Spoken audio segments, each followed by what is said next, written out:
시작이 반이라는 말이 있습니다. 새영광교회 담임 목회 시작한 지 벌써 3주 차가 됐습니다. 그러면 벌써 반하고 2주째를 보내고 있는 겁니다. 좋은 이야기를 많이 듣고 있습니다. 또 실제로 좋은 일이 많이 일어나고 있습니다. 2주에 걸쳐서 4분이 등록하셨고, 지난 주간에는 병상에서 예수를 구주로 영접한 귀한 주님의 생명에게 병상세례를 베풀었습니다. 생명의 재생산, 좋은 열매들을 허락하고 계십니다. 그야말로 좋은 분위기입니다. 물론 좋지 않은 이야기는 저한테 하시는 분이 없습니다. 그래서 저는 좋은 줄로만 알고 있습니다. 딱 이렇게 얘기하니까 1부 때는 아멘 하고 누가 크게 하시더라고요. 그래서 정말 나만 좋은 건가 이런 생각도 했는데, 어쨌든 뭐가 어찌 되었든 시작이 반이라고 하면 반하고 2주 지났으니까 새영광교회 담임 이 사역에서 과반을 이 분위기 좋은 곳에서 감당하고 있습니다. 하나님의 은혜이고 우리 성도님들의 사랑입니다. 바라기는 이 새영광교회에 허락된 이 은혜가, 이 성령님의 따스한 역사가 예수 그리스도 다시 오시는 그날까지 변치 않기를, 계속되기를 간절히 소원합니다. 날이 갈수록 이 은혜가 차고 넘침으로 말미암아 우리가 더욱더 기대하고 기도하기를 소망합니다. 그럼 매일 기적 같은 삶을 살아갈 수 있을 줄로 믿습니다. 저는 이미 기적을 살고 있습니다. 일주일에 이렇게 많은 설교를 해야 한다는 한국교회의 현실, 이야기로만 들었습니다. 2022년에 제 이야기가 될지는 꿈에도 몰랐습니다. 그렇게 맞닥뜨린 현실이 일단 놀랐는데, 그것을 감당하고 있는 지금 이 사실이 더욱 놀랍습니다. 기적입니다. 여러분들이 기대하고 기도하기에 일어나는 기적인 줄로 믿습니다. 계속해서 기적을 맛보는 그런 신앙, 살만 나는 신앙, 예수님과 함께 숨 탁 트이는 신앙생활이 계속될 수 있기를 간절히 바랍니다. 우리는 그 반이라고 이야기하는 그 시작할 때 예수를 바라보자, 예수를 바라보자, 그 말씀에 아멘으로 화답했습니다. 예수를 바라보는 것, 그것은 우리 신앙생활의 전부라고 이야기할 수 있습니다. 아무리 작게 잡아야 과반입니다. 시작할 때, 그렇게 반일 때 우리는 예수를 바라보자, 그 말씀에 아멘으로 순종한 겁니다. 그리고 이어서 지난주에 영과 진리로 드리는 예배, 그 예배 드리겠다고 결단했습니다. 성령께서 부어주시는 그 은혜로 말미암아 영으로 나아가는 그 예배, 말씀이 허락하는 그 진리를 허락받는 그 예배, 그 예배를 드리겠다고 결단한 겁니다. 계속해서 그 은혜의 예배를 사모하겠다고 그렇게 결단했습니다. 바로 이 예배를 통해서 하나님 만나주시고 그렇게 은혜를 더하여 주실 것입니다. 그렇다면 오늘은 이 예배 속에서 말씀을 만날 때, 이 말씀을 어떻게 준비할 때 만날 수 있는지, 또한 그 말씀을 만남으로 어떤 반응을 보일 수 있을지, 어떤 반응을 보여야 하는 것인지, 요시야의 사례를 통해서 우리 알 수 있기를 원합니다. 그래서 요시야가 허락받았던 그 은혜를 우리도 함께 누릴 수 있기를 바랍니다. 그래서 정말 활력이 있고 좌우의 어떤 검보다도 그 예리한 그 말씀이 우리의 전 인격, 그것을 새롭게 하는 역사, 그래서 우리 삶이 정말로 제대로 풍요로워질 수 있기를 기대합니다. 트렌드 코리아라는 책이 언제부터인가 연말연시에 주목을 받고 있습니다. 2009년부터 출간된 이 책은 서울대 소비 트렌드 분석센터가 내어놓는 새해 한국의 트렌드를 전망하는 그런 책입니다. 2021년 10월에 출간된 트렌드 코리아 2022에서는 우리가 지금 현재 살고 있는 이 2022년의 트렌드를 내다보면서 10가지 소비 트렌드 키워드를 제시했습니다. 10가지의 소비 트렌드 키워드를 제시했습니다. 그리고 그 10가지의 키워드는 제일 먼저 제시된, 첫 번째 제시된 그 나노 사회, 그 키워드가 중심을 잡고 있었습니다. 나노 사회, 극소 단위로 파편화된 사회라는 겁니다. 공동체가 개인으로 완전히 모래알처럼 흩어지고 개인은 더 미세한 존재로 분해될 것이라고 그렇게 이야기합니다. 서로 이름조차 모르는 고립된 섬, 쪼개지고 뭉쳐지는 그런 공명하는 양상 띠면서 사회적 갈등이 아주 증폭될 것이라고 그렇게 예상했습니다. 그리고 그 예상은 그런대로 맞아 떨어지고 있는 것 같습니다. 쉽게 이야기해서 극도의 개인주의화가 되어가는 겁니다. 자기 확증적 성향이 강화됩니다. 모든 것이 자기 중심적이 되기에 전체를 보자면 정말로 한없이 세밀화되는 것입니다. 이해를 돕기 위해서 교회 학교에서 했었던 교육, 예전에는 다 같이 모여서 찬양대회 하고요, 다 같이 모여서 체육대회 하고, 다 같이 모여서 성경 퀴즈 대회 했습니다. 그렇게 다 같이 했습니다. 그런데 요즘 트렌드에 맞춰서 아이들에게 만족감 있게, 요즘 트렌드로 살고 있는 이 아이들에게 만족감 있게 교육을 하려면 찬양에 관심 있는 아이들은 그 아이들대로 모아서 찬양에 대한 미션을 수행하게 하는 겁니다.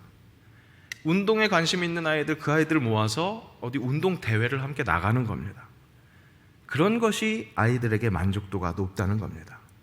다 같이 모이는 데에 그것의 가치를 느끼는 것보다, 의미를 느끼는 것보다 그저 자기 자신의 관심사, 그거대로 어떤 활동을 하는 것, 그것이 트렌드라는 겁니다.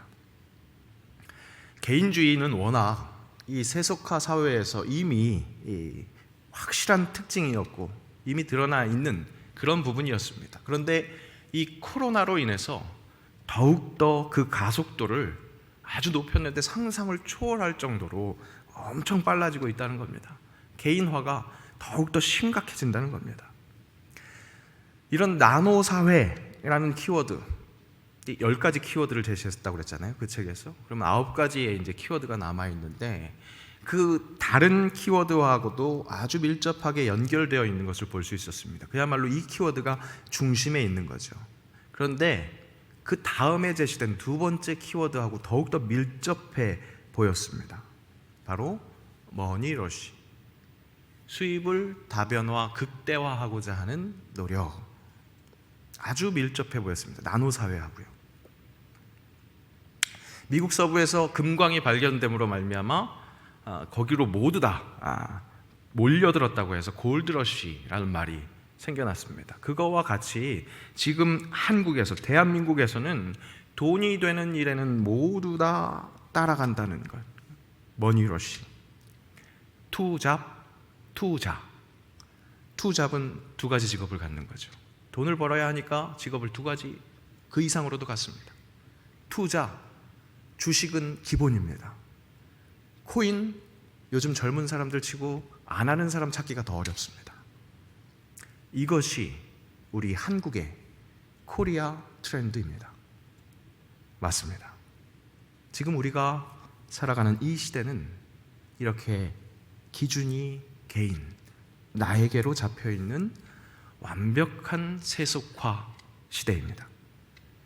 그리고 그 나에게 잡힌 그 기준은 나를 좋게 한다고 여기는 것, 나를 좋게 한다고 여기는 것, 그런 돈 같은 것들로 휘둘립니다.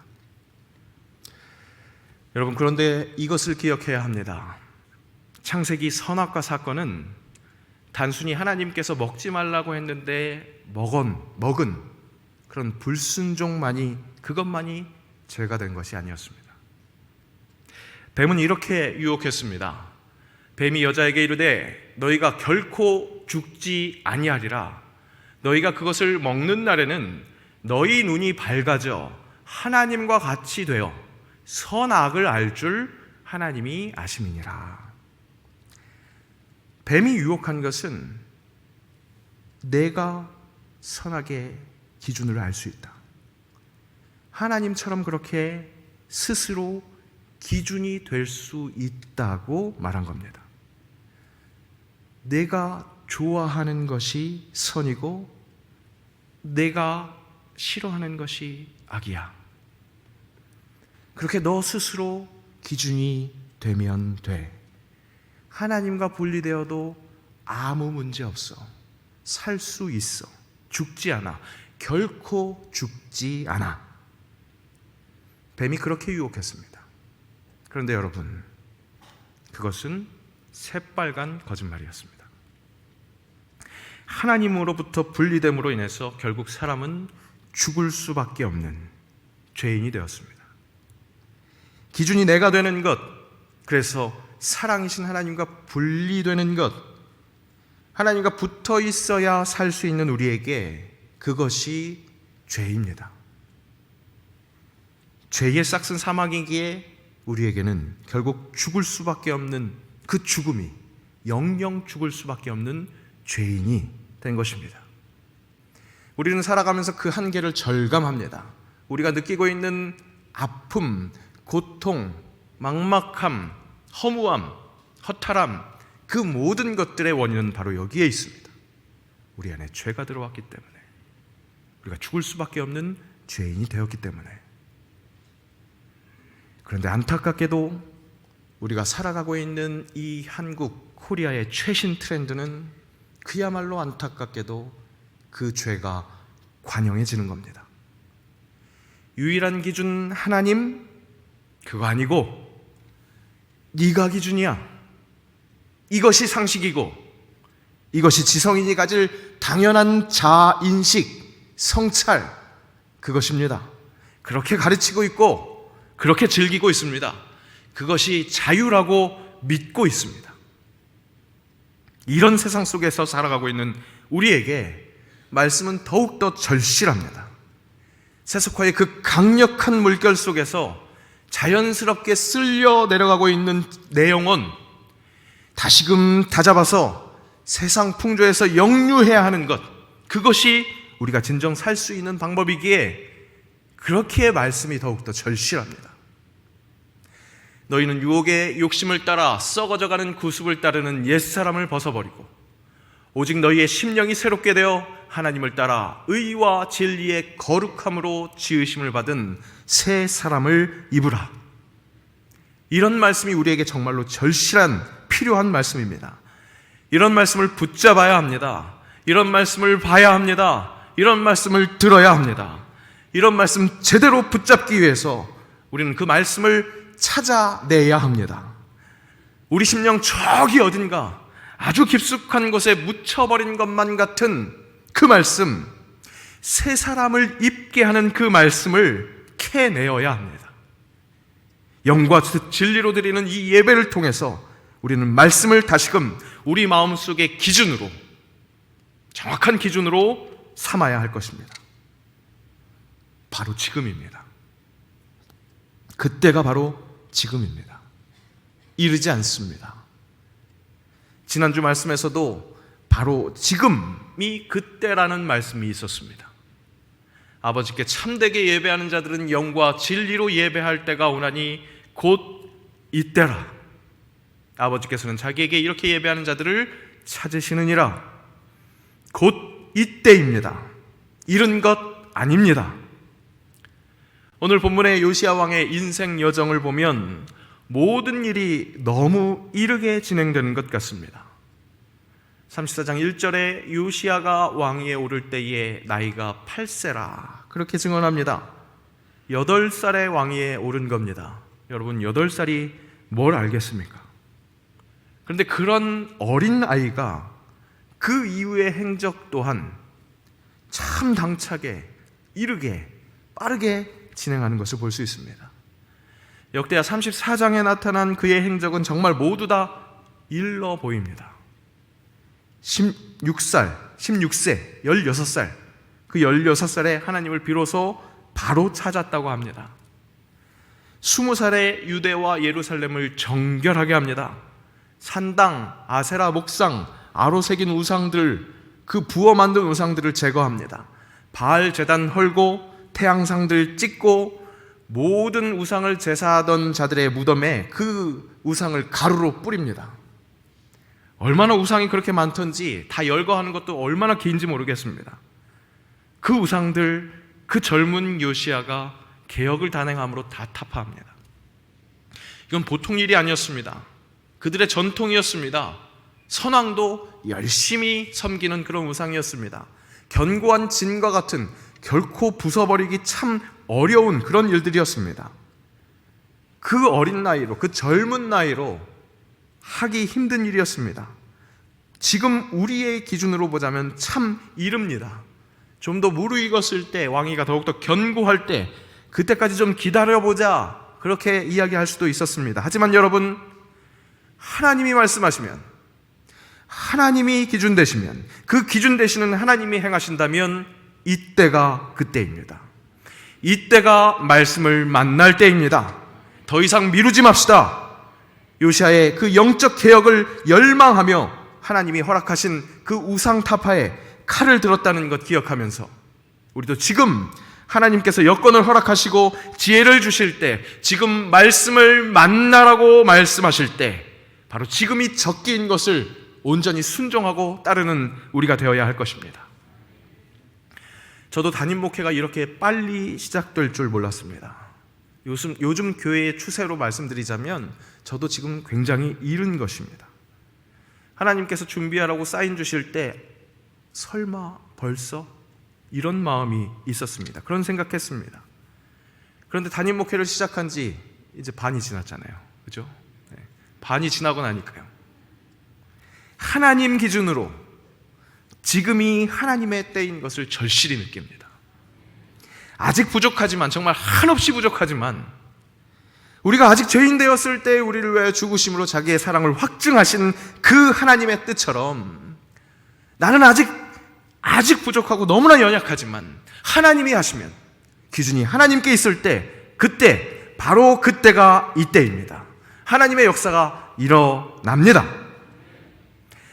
이 하나님의 때 요시야 왕이 했었던 것, 그가 행한 것은 다름 아닌 우상 타파였습니다. 우상을 다 쓸어버렸습니다. 제거할 것이 너무나도 많은 우리의 삶에 여기에 저기에 우상이 아주 산적해 있습니다. 우상이라 함은 전부 다 영원하지 않은 것들인데 영원한 줄로 믿고 내가 볼 때 좋은 것, 그것을 기준 삼는 것, 그 모든 것을 이야기합니다. 풍요를 준다고 믿습니다. 안정을 준다고 믿습니다. 하지만 여러분, 하늘 아래 그 모든 것은 영원하지 않습니다.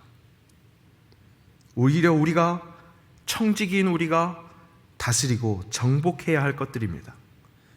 창세기에 보면 하나님께서 천지를 창조하시고 문화명령을 내립니다. 마지막 창조된 사람에게 그 모든 것을 정복하고 다스리라고 말씀합니다. 그 정복하고 다스리라고 말씀할 때 그것은 그 위에 군림하라는 말씀이 아니었습니다. 그 모든 것들을 사랑함으로 품어내라는 것입니다. 하나님의 형상인 사람인 청지기, 그 역할을 감당해야 할 그 사람이 그 모든 하늘 아래에 있는 피조물들을 아우르고 사랑하고 품어내라는 것입니다.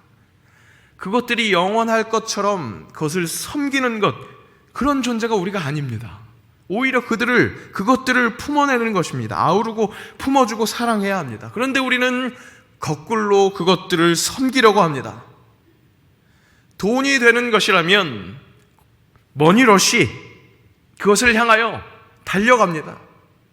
주 얼굴 향하여 달려가야 하는데, 주 말씀 향하여 달려가야 하는데, 엉뚱하게 한계가 있는, 영원하지 않는, 생명이 없는, 오히려 나보다도 못한, 그렇게 한계가 뚜렷한 그것을 향해서 달려가는 것, 여러분, 거기에는 소망이 없습니다.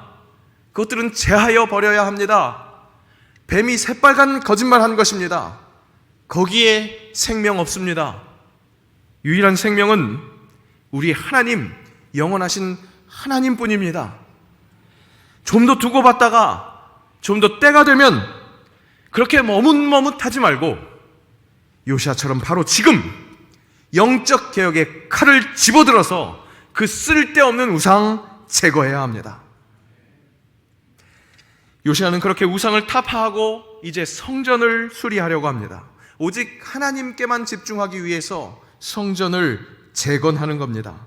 우리로 따지면 예배를 제대로 세우려고 합니다.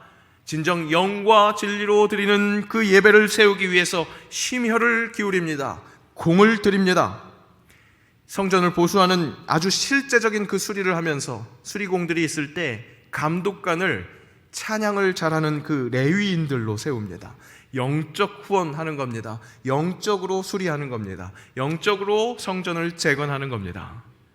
백성들 또한 진실한 마음으로 자기 물질을 내어놓으면서 정성을 함께 모읍니다. 여호와의 전을 세우기 위해서 함께 그렇게 마음을 다하면서 영으로 그렇게 세워나갈 때, 예배를 세워나갈 때, 그때, 바로 그때 여호와의 율법책 말씀을 만나게 되었습니다. 어쩌면 이미 요시야 왕과 백성들 우상을 타파하면서 이 성전을 재건하면서 진짜 중요한 것이 무엇인지 아는 그 복, 이미 누린 사람일 수 있습니다. 그런데 그 복을 누린 사람에게 하나님께서는 더 큰 복을 부어주십니다.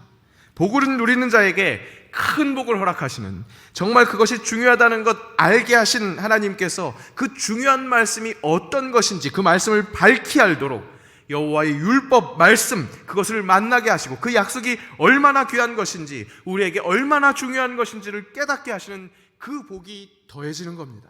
그것이 허락됩니다. 그렇게 중요한 하나님의 약속, 말씀 만나게 됩니다. 그 말씀 만나게 되면 어떻게 해야 됩니까? 그때 보이는 확실한 돌아섬, 회개, 우리의 모습에서 나타납니다. 요시야 왕이 율법책을 발견하고 그 말씀 만났을 때 그때 자연스럽게 아주 즉각적으로 일어난 반응은 통렬한 회개였습니다. 왕이 율법의 말씀을 듣자 곧 자기 옷을 찢더라. 그렇습니다. 여러분, 말씀을 만나면 우리가 어떤 존재인지 비로소 일깨우게 됩니다. 하나님의 형상, 그분으로부터 온 존재, 그 존귀한 존재가 어느 때부터인지 하나님으로부터 등지고 있었다는 것, 진흙탕에 처박힌 진주처럼 그런 나 자신을 발견합니다. 하나님의 그 아름다운 형상, 그 위에 덕지덕지 붙어있는 그 쓸데없는 군살이 정말로 너무나 흉하게 붙어있는 그 참혹한 모습을 아주 정확하게 목격하게 됩니다. 너무나 깊숙한 곳에 묻어있던 진짜 내 모습, 그것을 되찾는 것이기에 그 기쁨에 앞서서 너무나 불쌍해져 있는 그 처참한 모습에, 소망이 없던 그 내 모습에 눈물 흘리고 탄식할 수밖에 없습니다. 하지만 말씀은 그런 자기의 모습을 보았다고 해서, 그래서 계속 땅속 깊은 그 탄식만을 내어놓으면서 땅만 보게 하지 않습니다. 말씀은 하늘을 보게 합니다. 하늘을 보게 함으로 하나님의 형상으로 온 내가 다시 예수 그리스도의 보혈로 씻김 받음으로 말미암아 하늘 시민권자가 되었다는 그 사실, 그 소망을 보게 합니다. 그 소망 보니까 어떻게 해야 합니까? 말씀 더욱더 연구하게 되는 겁니다. 말씀으로 더욱더 향하게 되는 겁니다. 말씀에서 그 존귀한 것이 어떤 것이 있는지 더욱더 캐내어 보는 겁니다. 요시야 왕이 그랬습니다. 너희는 가서 나와 및 이스라엘과 유다의 남은 자들을 위하여 이 발견한 책의 말씀에 대하여 여호와께 물으라. 여호와께 물으라. 성경을 더욱더 제대로 알려고 합니다. 날카로운 말씀이, 그 진노가 나를 더욱더 두렵게 하는 것 사실이지만, 하지만 그 모든 과정을 통해서 오히려 그것이 나를 살리는 것이라는 그 진리를 허락받기에 더욱 말씀을 파고들게 하십니다. 나를 제대로 번역시키고 개혁시키는 것이 가장 절실한 것이고, 그 일은 바로 살아있는 그 말씀의 능력만이 나를 살게 하는 것이기에 그것을 깨달은 사람들은 더욱 말씀을 사모합니다. 말씀으로 나아갑니다. 저는 간절히 사모합니다. 우리 새영광교회에 이렇게 말씀을 만나는 때, 바로 그때가 바로 지금 이때가 되기를, 그래서 그 은혜가 내려지기를 간절히 소원합니다. 너무나 깊숙한 내 심령, 너무나 깊숙한 그 기억 속에만 파묻혀 있었던 그 말씀이 새롭게 발견되기를 원합니다. 그 말씀이 내게 너무나 달아서 그 말씀을 향해서 더욱더 파고드는 주 말씀 향하여 달려가는, 더욱더 그 깊은 곳으로 돌진하는 그 불도저 같은 열정이 되살아나기를, 회복되기를 주의 이름으로 축복합니다. 그래서 방황하던 인생길에서 너무나 어렵고 힘들고 그 어두웠던 내 삶의 그 자리에서 말씀의 은혜를 제대로 누림으로 말미암아 그 빛으로 광명을 찾는 내 삶을 경험하는 그 은혜 속에서 살아갈 수 있기를 원합니다. 그래서 내 삶의 자리에서 이 고백이 저절로 내 입술로 흘러나오게 되기로 원합니다. 주의 말씀은 내 발의 등이요 내 길의 빛이니이다.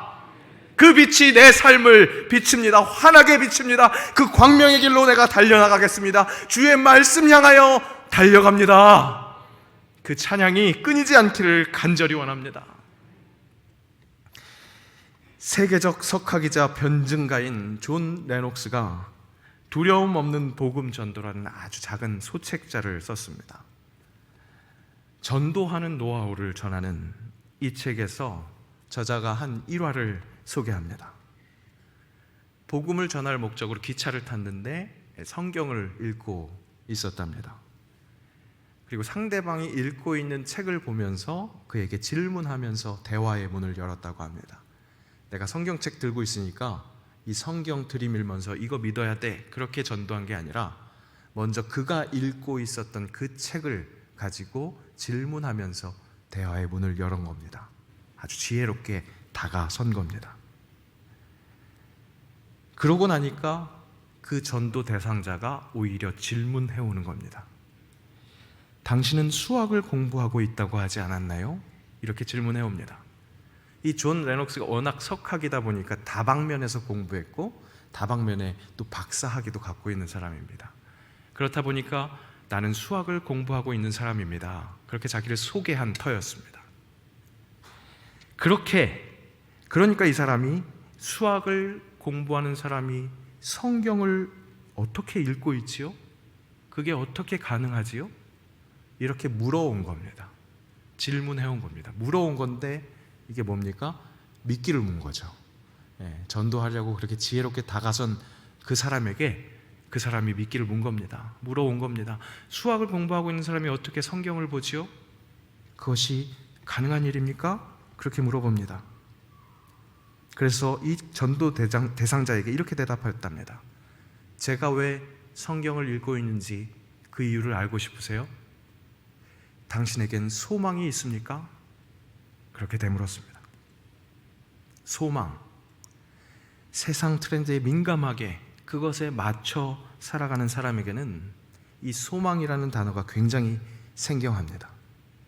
트렌드에 맞춰서 그 우상들 바라보면서 그것들 챙기기도 바쁘거든요. 당신에겐 소망이 있습니까? 이 질문받은 이 책의 그 전도 대상자도 이렇게 반응하는 것을 볼 수 있었습니다. 소망? 전혀 없어요. 당신은 있나요? 그게 뭐죠? 우리도 말씀 만나지 못하면, 저 깊숙한 곳에 파묻혀 있는 것 꺼내보지 못한다면 이렇게 이야기하는 세상 사람들과 별반 다르지 않습니다. 소망?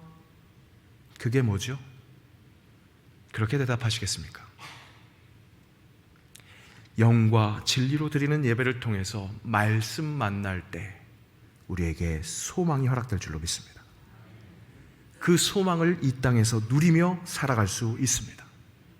그 기적 맛보기 위해서 여러분, 먼저 주변의 우상들부터 타파하십시오.